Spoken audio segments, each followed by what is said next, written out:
Hello mga B!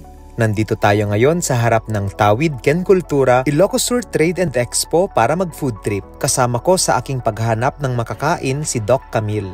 Sa aming paglalakad-lakad, nakita namin ang mga napakaraming native delicacies at dishes na ipinagmamalaki ng ating probinsya. May mga bibingka Paskwa, empanada, miki, sinanglaw, longganisa at marami pang ibang klase ng mga putahe.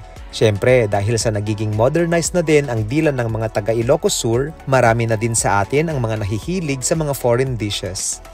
Dahil sa in the mood kami para kumain ng Mexican food, dito kami sa Dos Hermanos kakain. Exhibitor din kasi itong good friend namin na si Travis, and one way of showing support to our entrepreneur friends ay bumili ng benta nila. Umorder kami ng 3 klase ng tacos. Sinubukan din namin yung kanilang horchata at hibiscus tea. Mas masarap talagang kumain kapag nagkakamay, no? Finger-licking good talaga itong pagkain namin ngayon.